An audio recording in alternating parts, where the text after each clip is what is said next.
I spent 2.5 years planning my dream wedding.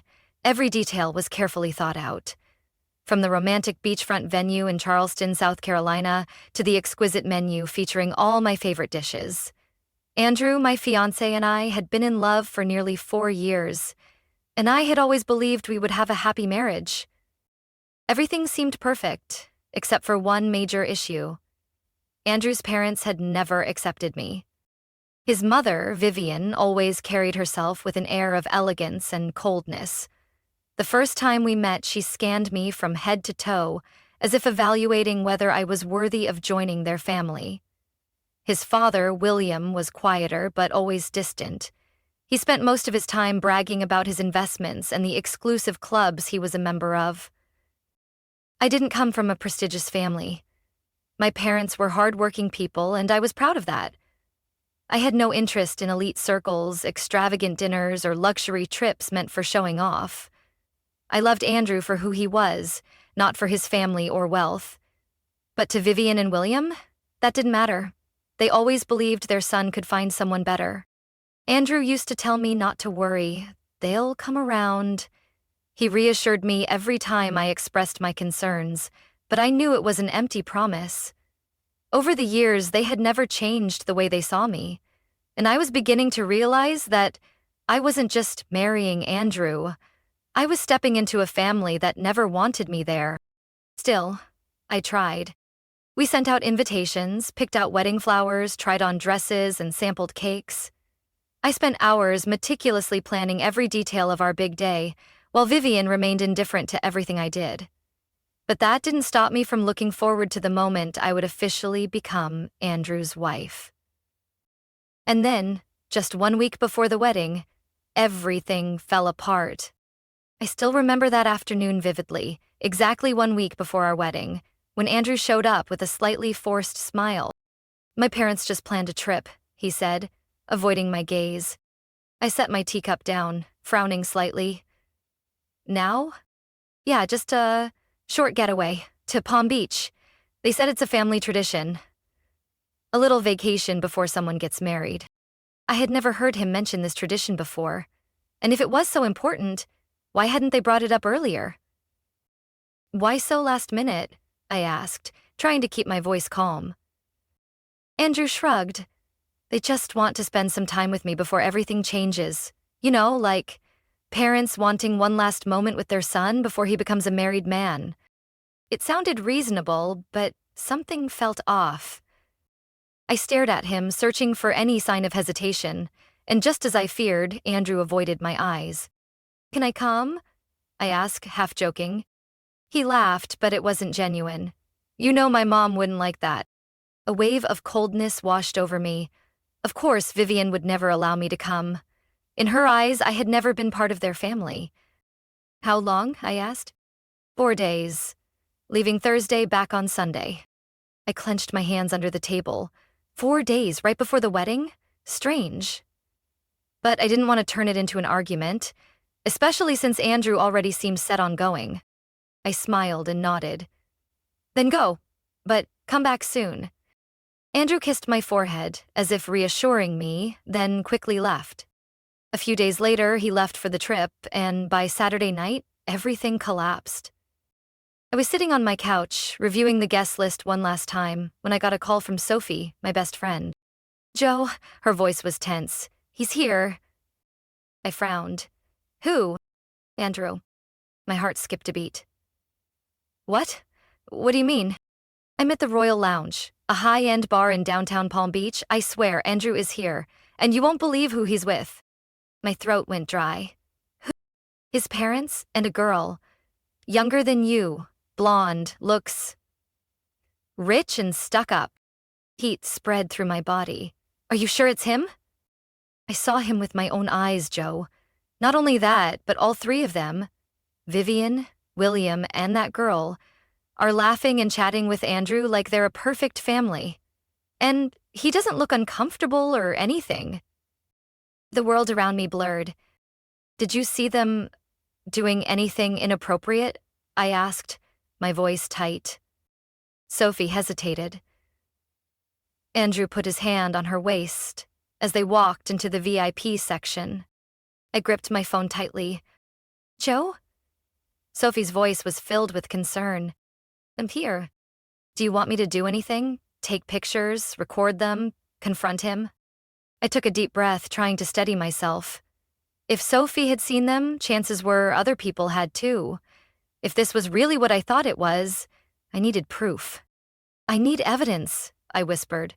"Take pictures, videos, anything you can." "I got it," Sophie said immediately. "I'll do it now." I sat frozen on the couch, staring at my phone as if it could somehow give me a reasonable explanation. So this was the real reason for the sudden trip. Not to spend time with their son before the wedding, but to introduce him to a new candidate, a girl they deemed more suitable than me. Who was she? An old acquaintance? A family friend? Or someone they had deliberately set him up with? I closed my eyes, trying to suppress the anger rising inside me. If this was real, if Andrew was truly involved in this, then it wasn't just my wedding that was over. My entire life was about to change forever. I didn't sleep at all that night.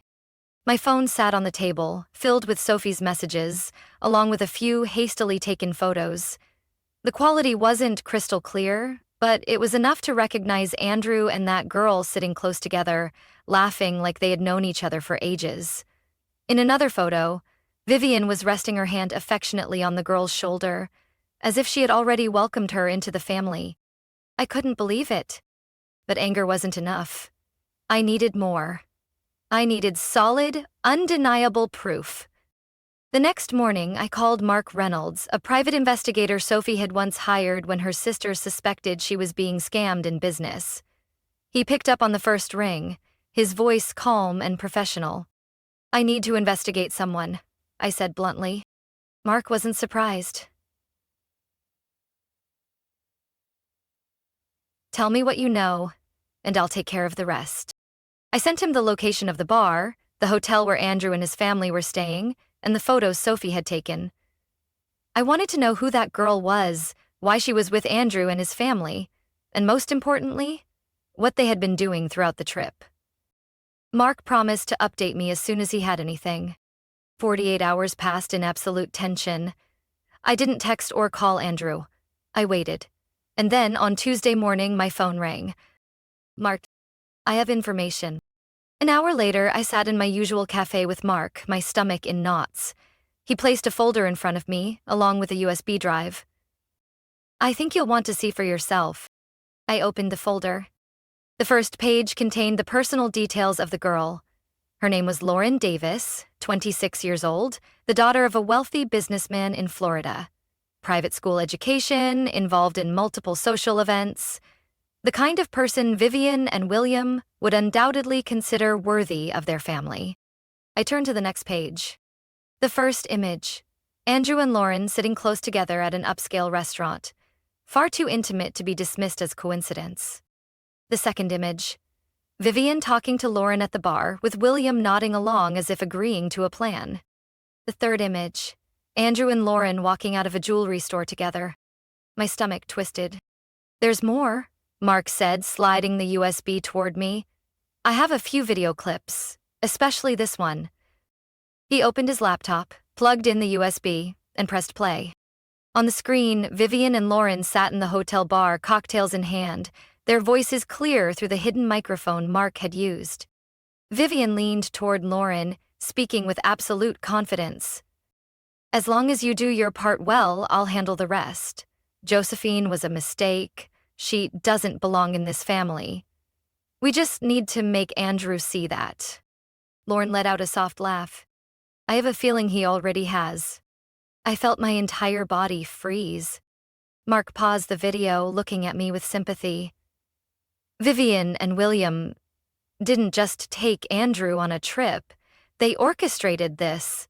Lauren wasn't a coincidence. They planned for her to replace you." My heart turned cold. I didn't know what I had expected.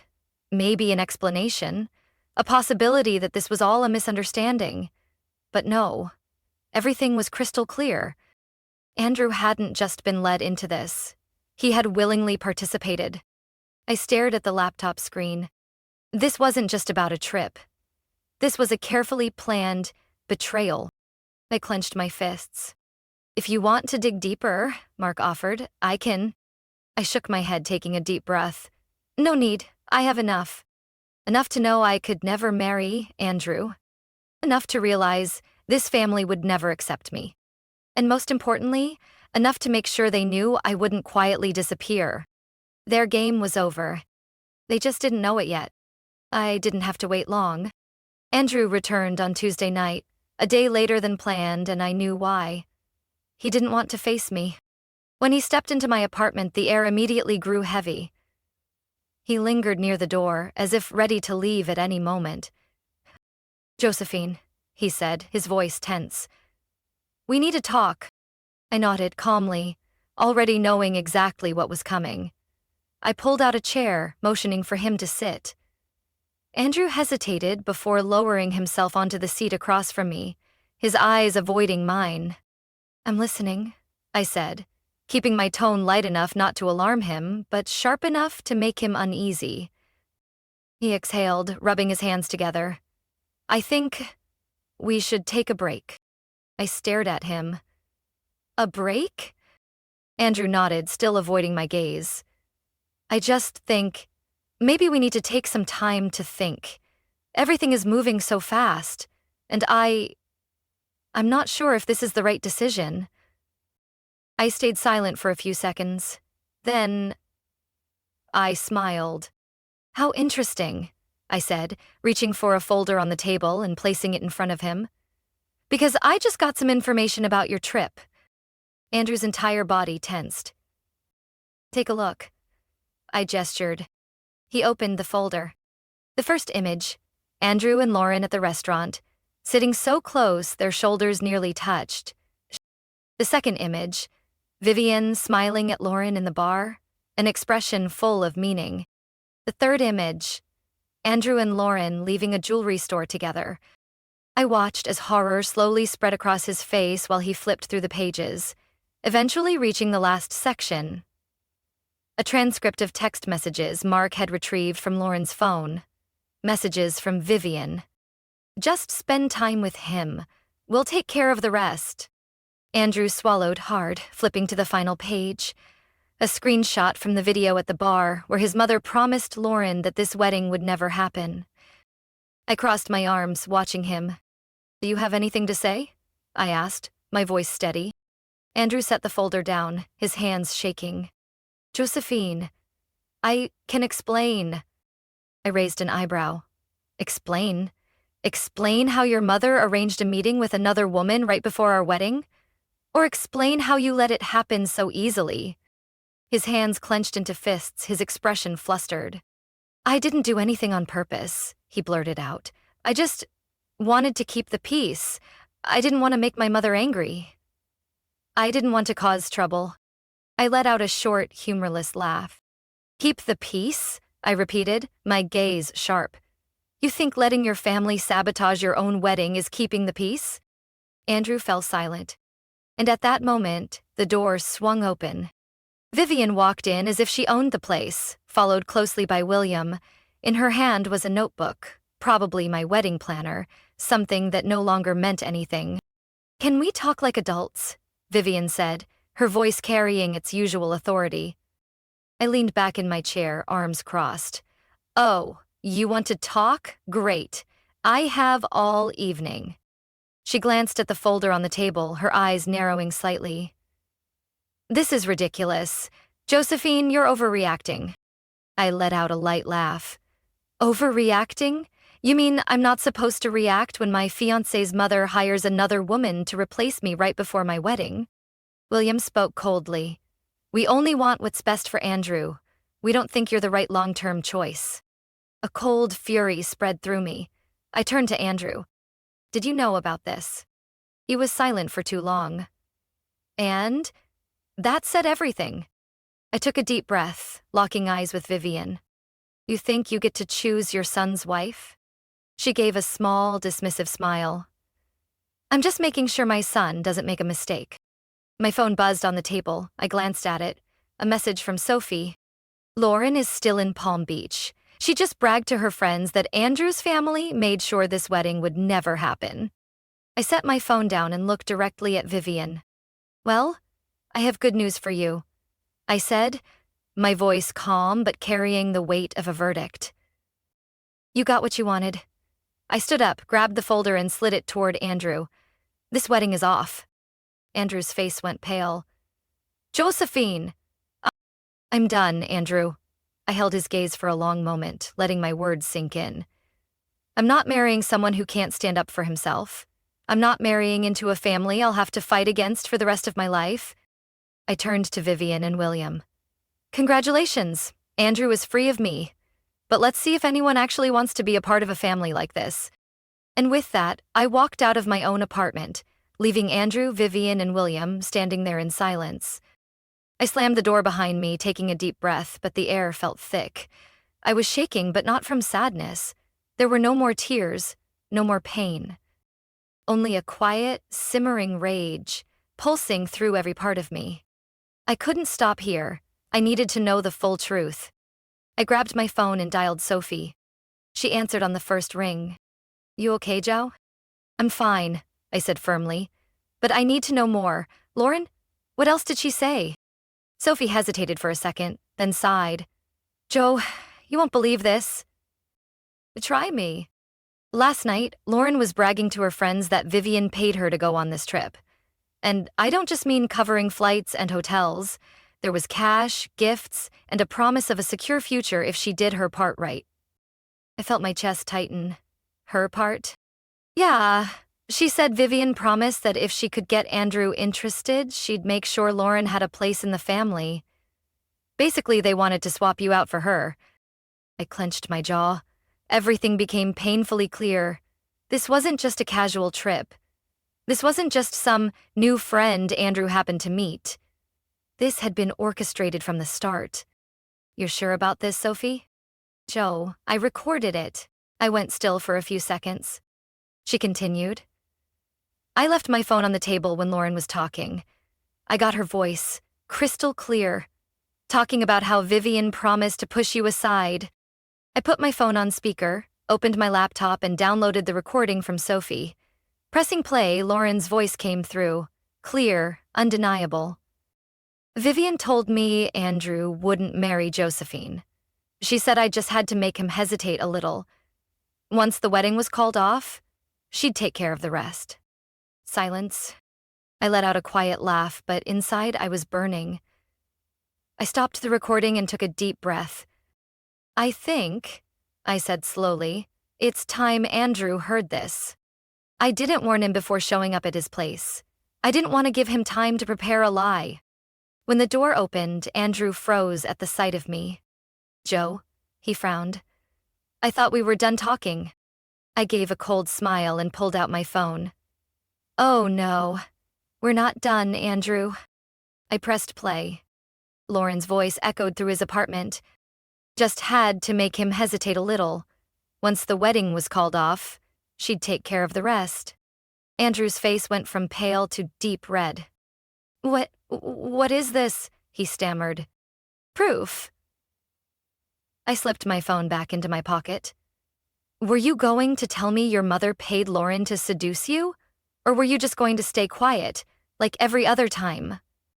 Andrew pressed his lips together but said nothing. I stepped into the house, leaving the door wide open behind me. "And you know what's funny?" I tilted my head. "The whole world is about to find out about this." I pulled out a new folder and slammed it onto the table. "This is everything: photos, messages, payment receipts from your mother to Lauren." I crossed my arms. "So, Andrew, do you have anything left to say?" He swallowed hard. "Joe, I didn't know." I laughed. "You didn't know? You didn't think it was suspicious when Lauren conveniently showed up right before our wedding? You didn't realize your mother was manipulating you?" He closed his eyes, rubbing his forehead. "Oh, I didn't want to disappoint her," he muttered. I couldn't believe what I was hearing.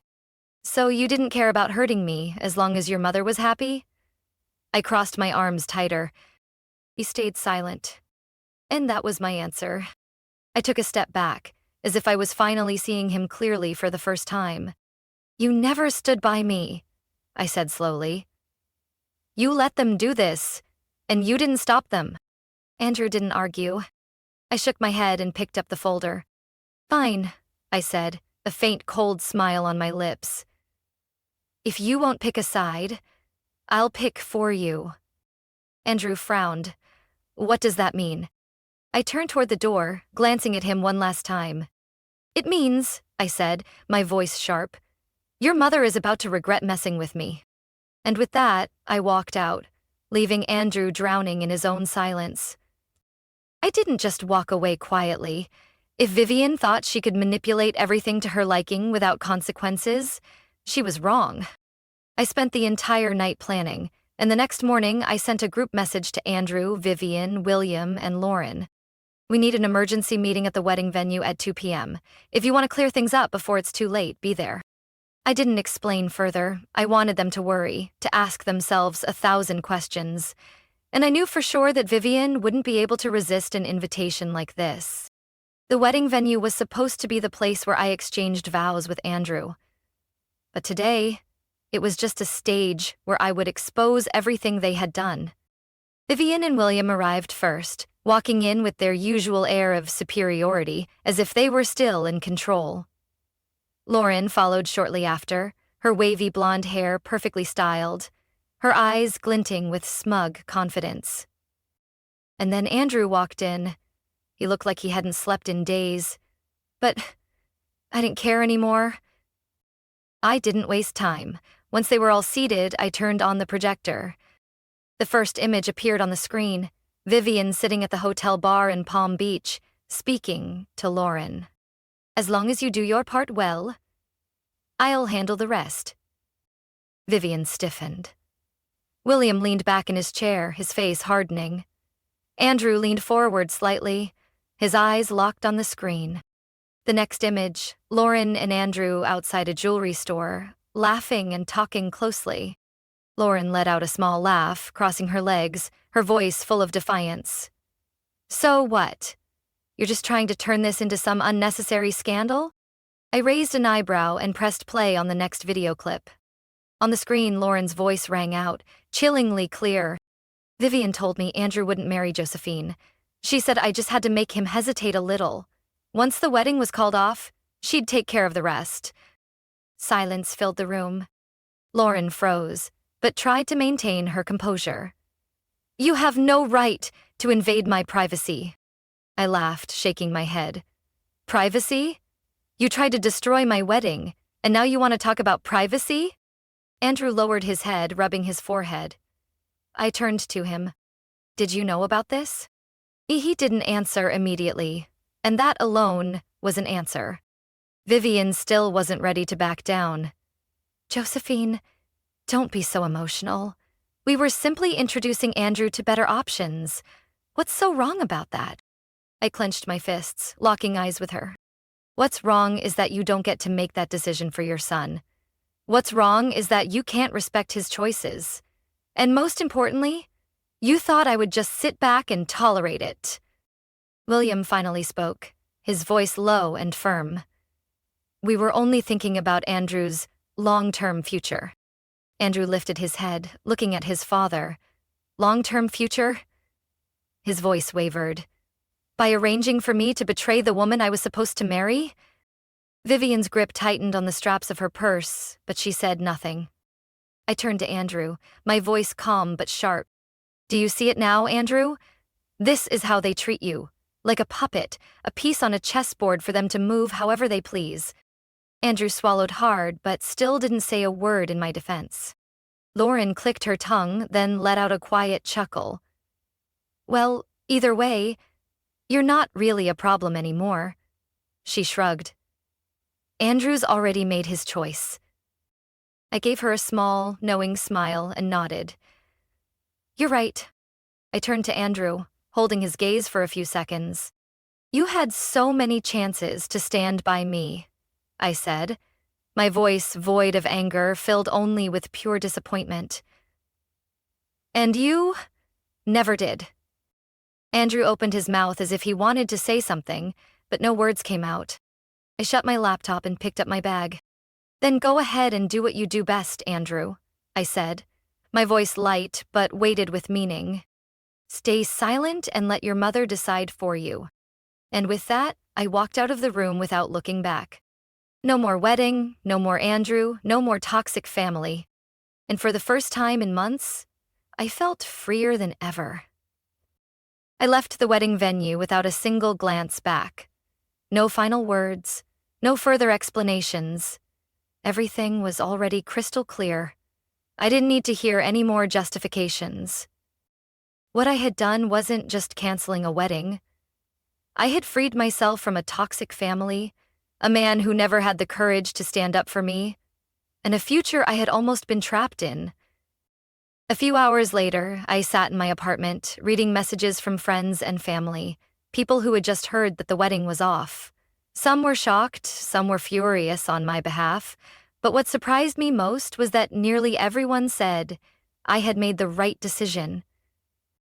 And when I opened Instagram, I knew immediately that the drama wasn't over. Lauren, just as I had expected, couldn't keep quiet. She posted a selfie at a luxury bar holding a glass of wine, with a caption dripping with arrogance. "Not everyone is meant for high society. Some people simply don't meet the standards." In the comments, people from Andrew's social circle were already asking questions, trying to figure out what had happened.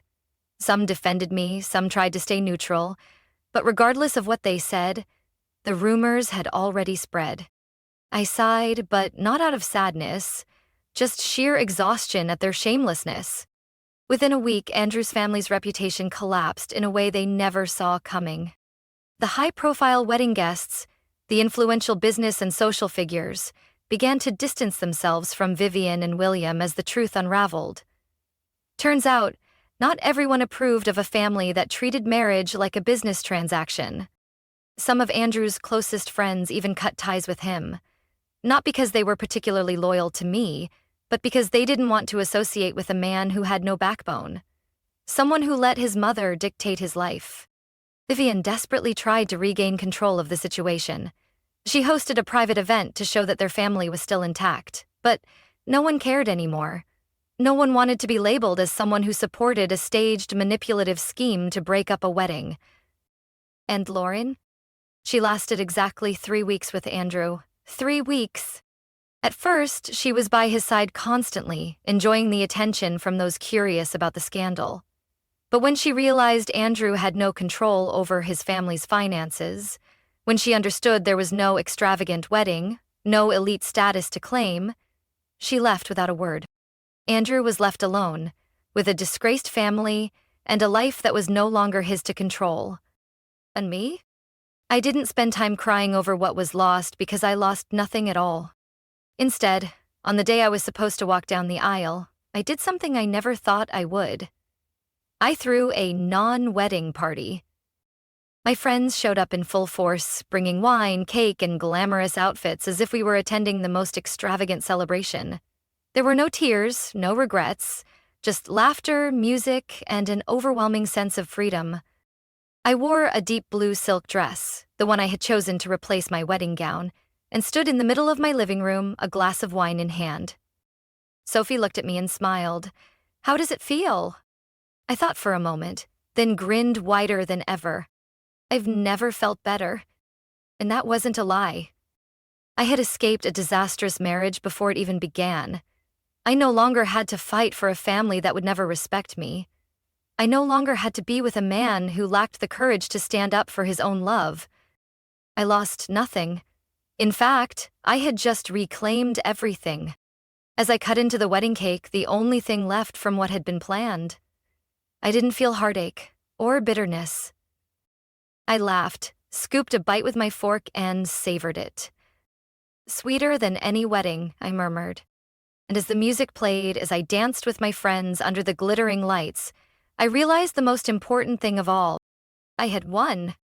Not because I had gotten revenge on Vivian or humiliated Lauren, not because Andrew was left in the loneliness he deserved, but because I had chosen myself. And that was the greatest victory of my life. Josephine's story is not just a lesson in love and betrayal, it's proof of the power of knowing your worth. In real life, many people stay trapped in toxic relationships, afraid of being alone or unwilling to walk away after investing so much time and emotion. But the most important thing isn't holding on to someone who doesn't deserve you. It's having the courage to let go when necessary. Sometimes, losing what you thought you needed is exactly how you find yourself in a better future. What do you think about Josephine's story? If you were in her shoes, what would you have done? Share your thoughts in the comments. And don't forget to follow the channel for more compelling stories about family, love, and life's valuable lessons.